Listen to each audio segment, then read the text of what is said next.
Yes, good afternoon mga kabunso. This video is mag-almusal kami ngayon ng Indomie. Dahil nagluto kami ng Indomie, mga kabunso, nandoon na yung kasama ko sa kusina dahil ako ay nandito.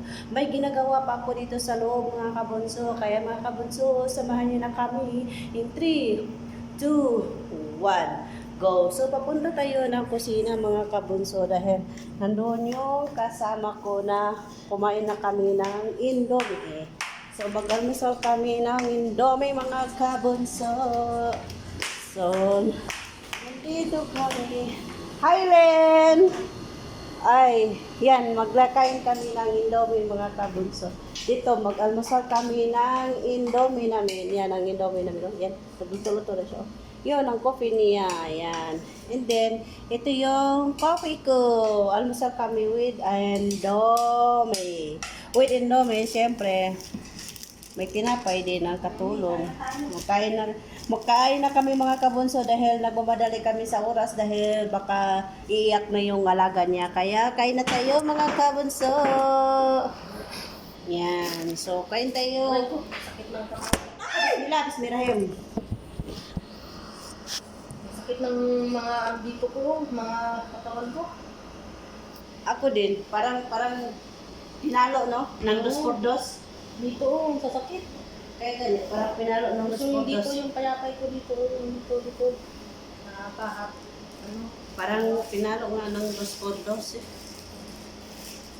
Yan mga kabunso, tayo ay kakain na. Kain tayo. Kain na tayo. Tingnan mo yung ano ko, tsura ko. Hindi pa ako nakakapagay. Kaya tayo kay 11:30 na, so kailangan na natin magkain kasi maglilinis pa ako. Yan. So, nandito yung tinapay ko. Tinapay. At ibang amoy na tinapay dito, no? Oo, di katulad sa Pilipinas. Mabango yung tinapay sa atin, yung amoy gatas. Dito, ano Amoy arabo. amoy arabo naman itong tinapay. Wow, talaga. Magmukbang kami ng Indomie mga kabunso. Samahan nyo na kami mga kabunso. Tayo ay kakain.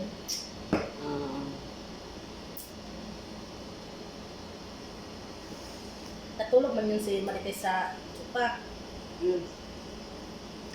Parang bumaba ako. Sino nagkuha ng plato dito? Yang pink ko. Siya baga kagabi. Nagbaba siya kagabi? Oo. Wala na tayo. Meron pa. Kasi kasipon. Saan ako? Doon sa may pom.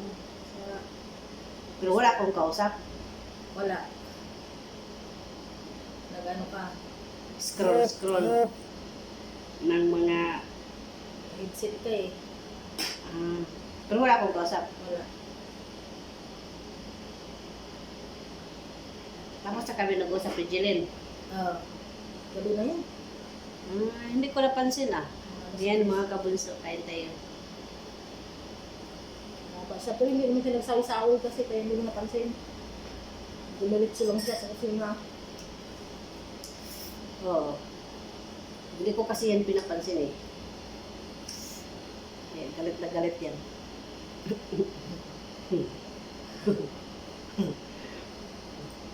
Kaya galit yun sa akin. Hindi ko yung pinapagkain.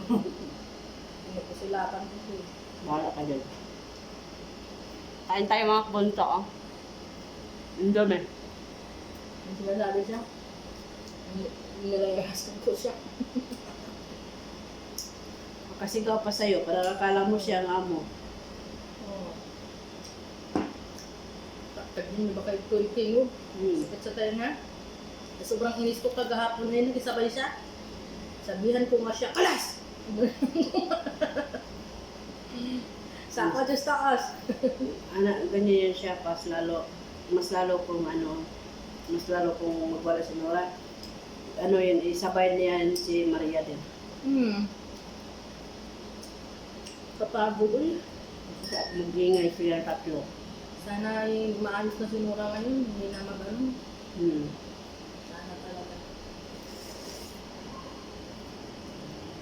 Ang katawan ko, sobra pa sa bugbog, sirado sa trabaho. Ito yan. Bigat kasi siya, no? Ang bigat. Grabe, no? Kahit sabihin mo, isa lang, dalawa tayo. Para siyang limang malaking tao. Grabe ang laki. Ano? Bigat. Anong lakas? Pag ganyan daw yan mga normal. Kahit sabihin mo, ilan pa kayo, pag yan ang umaatake, umanda kayo. Kaya nga, ang iba ay nilagyan na ng tali. Kahit na makagalaw. Nabagtag sa kanya, meron siya isang kwarto na kulog, tapos naka-aircon, tapos puro foam. Palikot. So, delikado siya. Dami na. Magbubula siya, pasok sa doon. Tapos may dalawang kasambahay na nandun sa kanya, kalalay. Tapos, Sabi ni nanay, ano daw ang gawin sa bahay ni ba? Ano daw ang ginagawa dito? sabihin mo, hindi kasambahay nanay. Kay David, Nura. Yung may alam na mag-alaga dyan, kung paano. Kasi pag caregiver dyan, i-inject yan pag magwala. Nakarelax. Kasi hindi naman dapat yan kadama, sabihin mo nga kay nanay. Patakot si Lilinay, kung hindi lang yan nagsasalita sa'yo.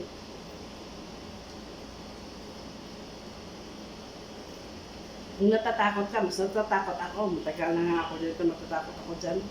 Pag mas lalo magwala.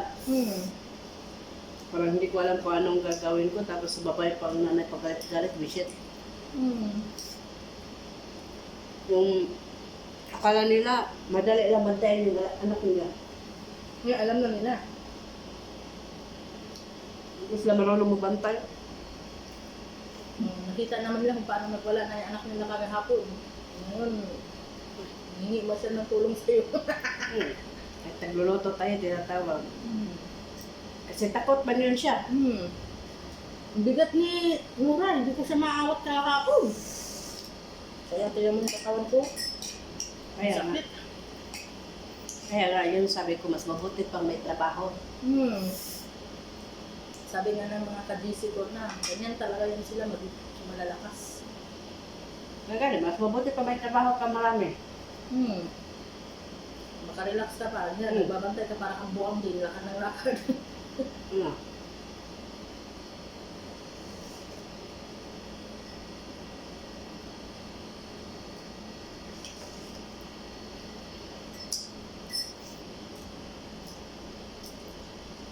Yung akala nila madali lang magbantay sa anak nila. Tapos na kahapon. Buti na. Tapos magsabi pa yan si Cecil, nakaya ko gani ang siyam na taon, sabi ko yun sa kanya. Oo, nakaya mo kasi pagdating mo dito, maliit pa yan. Yun ngayon, pagdating mo dito, maliit pa yung mga alaga mo. Ngayon, mga malalaki na yan. Nasaan sa ulan, mga 38 yung sinuran. Ngayon, oo. Mga 38. Balabanan ako. Mga 38.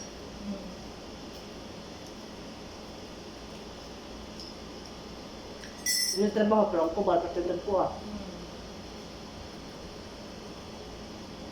Inubalan na ako, kaya nagkakawad-dawid ng gugma. Anak-anak sa kapililo. Magmobile naman dahil. Nang mawala rin. Kung di ba, puta lang ang ginamit ko sa pala. Oo. Lambot ng kamay ko. Mula-mula. Ako nga, mag 5 years na Ubal. wala. Pero lang gali na, mawala pa na siya. Wala. Ako na tagadag ako mapya ka. Mawala naman na siya. Ikaw po, wala ganun. Thank you, Lord.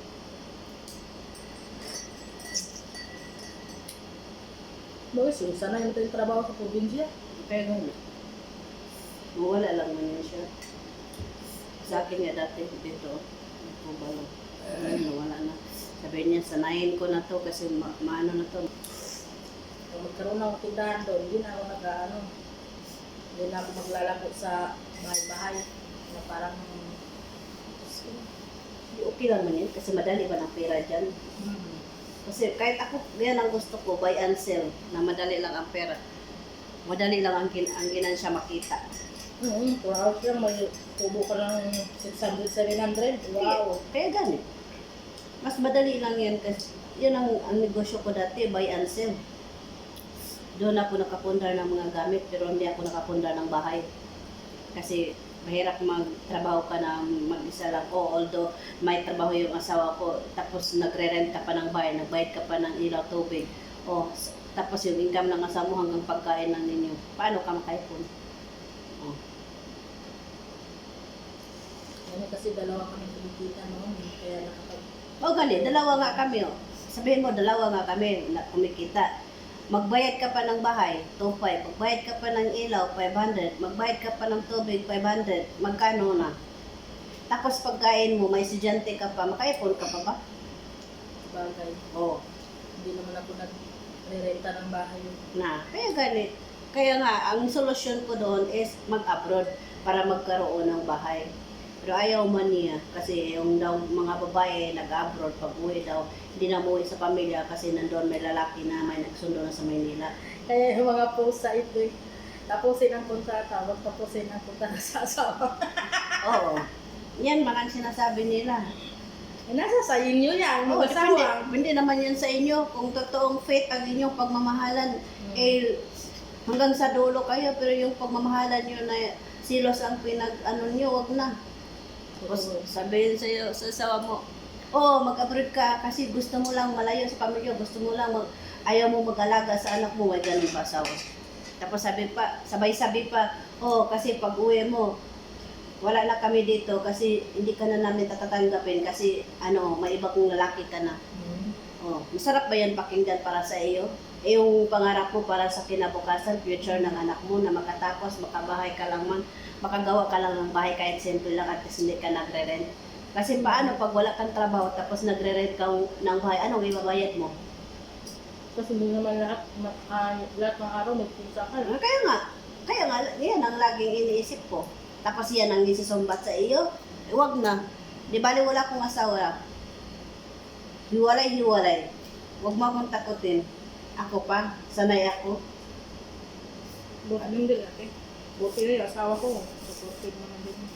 Dahil alaga ka ng bata.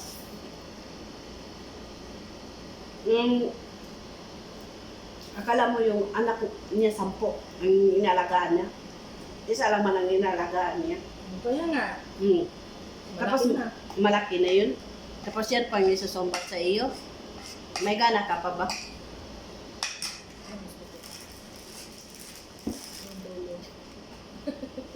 Sarap yun ang dulo. Yung asawa ko nasanay na yung, sige, mag-iingat ka na lang doon. Mahal ka namin. Mas mabuti sasabihin pa sa akin, sige, kagustuhan mo man yan na mag-abroad para sa pangarap mo. Sige, okay na, tanggapin namin. Basta kung saan ka masaya, basta importante, magtrabaho ka ng maayos, huwag ka lang gumawa ng hindi maganda.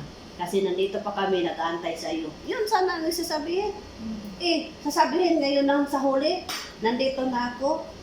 Umabot na ako ng 2 taon, yun pa sasabihin sa iyo kasi gusto makibalikan. Shit! Sabi ko, wag na. Kontento na ako sa buhay ko.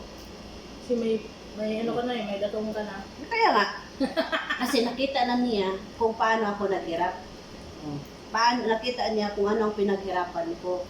Na totoo pala yung mga pangarap ko.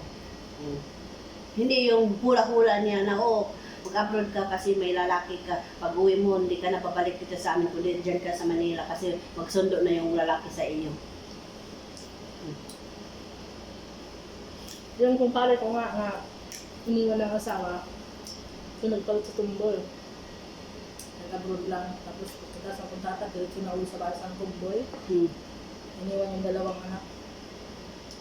Nagkita kami bago ako umalis. Kumain ka na nag-abot kami dun sa kainan ng Luming, ay Nikki. Kumusta? Ayos naman kami. Paalis na pala ako. Sa 25. Sa ingat na mari. Huwag ka lang pumala sa aming mag-asawa na nasisira dahil sa tukso. Ay, depende na yun sa atin. Yes mga kabunso, tatapusin na natin ang video na ito.